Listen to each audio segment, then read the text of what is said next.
Alright everyone, usually I do the biggest news last during the day, but today I have to reverse that because it's actually very, very recent breaking news. The 3 U.S. prisoners that they speculated might be released from North Korea, indeed they now have been apparently released. They're on a plane on their way back to the U.S. This is Donald Trump's foreign policy Reagan moment.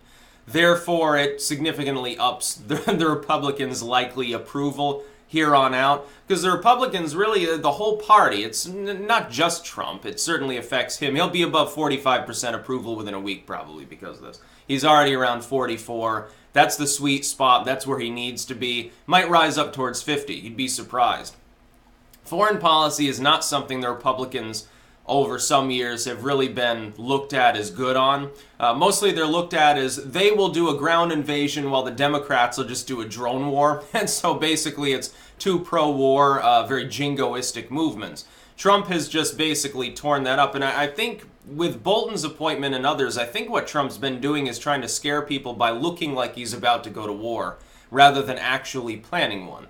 And I know that people are worried about Bolton and Iran. I'll be talking about the Iran deal separately. I personally don't think we're going to attack Iran. I don't think that Trump's going to warmonger after Iran. He's going to hardball them like he did Korea, make some threats, shitpost on Twitter. Eventually they'll come to the table. We'll actually have a proper deal with Iran because the old one was basically bullshit.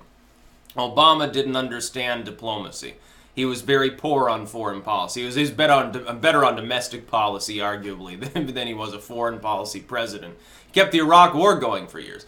But with North Korea, so far, you've had a resounding success. So far, here's what we've got in North Korea so far. We got 3 U.S. prisoners released for apparently nothing. Pompeo and U.S. Officials have actually gone physically to North Korea. Something that's straight out of a fucking James Bond movie, since the first time since, I believe, the early 90s that's happened. The North Korean leader, their El Presidente, stepped into South Korean soil across the peace line, which is a funny name, across the DMZ. And the South Korean leader into North Korea for the first time. They've agreed to a summit in which they may stress denuclearizing the entire peninsula.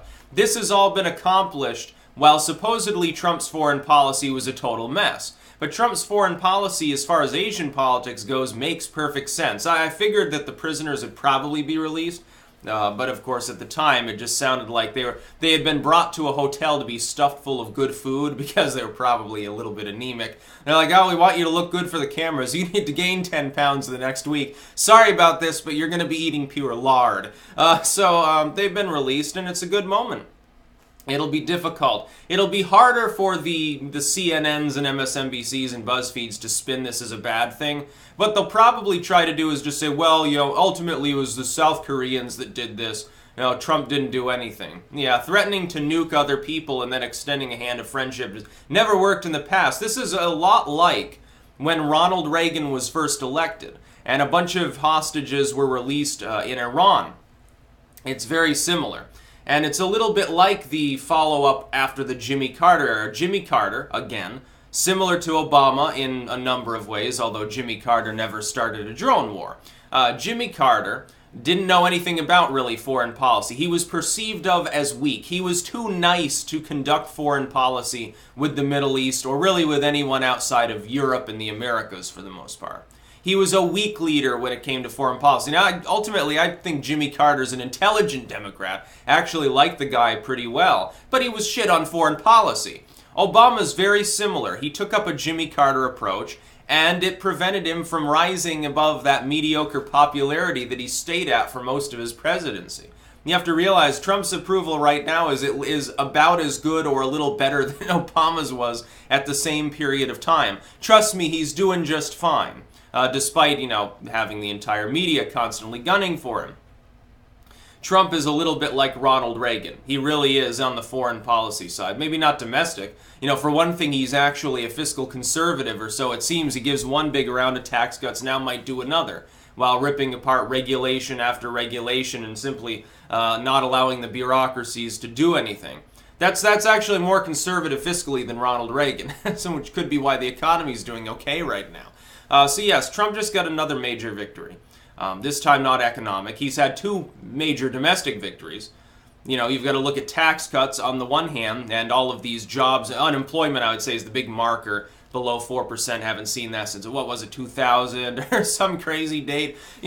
Since back before I was too young to drive. So those are two domestic policy successes. Now he has his foreign policy success. So far, his administration has been marked by a fairly smooth foreign policy. For all the bluster, for all of the guffawing at your enemies having small nuclear buttons or whatever, Trump's done a good job.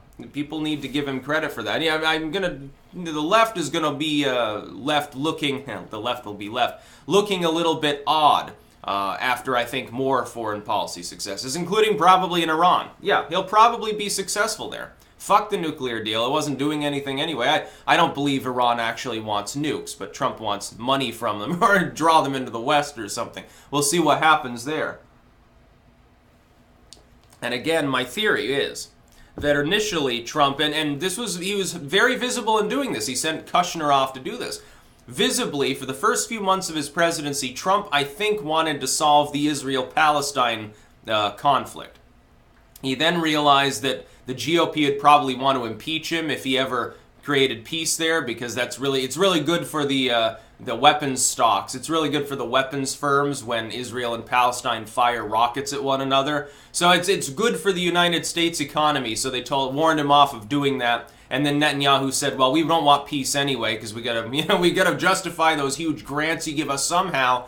We've got rogue nuclear weapons. So if there's peace in this region, it's gonna look a little conspicuous now, isn't it?" So he realized he couldn't solve that crisis. So he decided to do the next best thing. The second biggest crisis, the second most difficult, is Korea. In less than a year, he managed to solve it. That's pretty damn good. On Iran, it'll probably take him 6 months. Iran is a number 3. Venezuela will probably be on his list too. He might accomplish all of this in his first term. That would give him a major foreign policy platform in 2020. He'd say, look, the world's more peaceful now than it was before. We haven't started any new wars. There's peace in Korea. We got a new deal with Iran that actually makes sense. You people said Obama was great on foreign policy. What did he do? Strike a shitty nuclear deal and watch things deteriorate everywhere other than Western Europe. The Clintons, the Clintonian neoliberals are so shitty on foreign policy that they constantly attempt to humiliate, like Poland and Hungary, allies of the United States. Oh, those evil Polish people, those evil Hungarians, they're being racist or whatever. Clinton said, oh, the rise of their nationalism is a danger to the world. Yes, I feel endangered by Poland. They might attack us. Jesus, they might become a state sponsor of terror. It's going to be horrible. No, you got to focus on actual struggles. Iran is a struggle insofar as, it's part of the Middle East and everything there is continuously inflamed, largely by U.S. foreign policy. Lately, though, over the last year, things are calming down a bit for the most part. The strikes that we conducted in Syria, I oppose. Trust me, I would want to impeach Trump if we attacked Iran. Because it would be much worse than Iraq. It wouldn't be 500,000 dead, trust me. It would be a nuclear conflict eventually, because Iran would start firing rockets into Israel, and some of them would get through Iron Dome, and then they would fire a couple H-bombs at Tehran, and it would be just an orgy of chaos. Millions and millions would die, others would get involved. Turkey would probably invade Syria at the same time. Egypt would probably dick around somewhere. Maybe they invade some territory in Libya. Saudi Arabia and Pakistan would be involved. And then Russia would get involved and it might become a world war. So I don't want that to happen. I would clamor to impeach him quickly if he attempted to attack Iran. I think that would unite a large proportion of people that voted for Trump with basically all Democrats. It's an overwhelming number of people within the American public. Even if such a war would be successful, I would oppose it. Thankfully. Mattis so far seems to be moderating things pretty well. Of course, we have the most scary general in the world essentially running the show on all of these fronts. That has a tendency to make your enemies a little bit more wary about screwing with you. But I don't feel threatened by Iran. I'm glad these prisoners have been released. Trump did a good job in Korea. Unequivocally, he did a good job with Korean diplomacy. He was listening to other people who knew a little bit about it too. Don't think that Trump is dumb and doesn't listen to people. That's all bullshit that you hear from the tabloid legacy media. It's a bunch of bullshit, basically. That's about all. Peace out.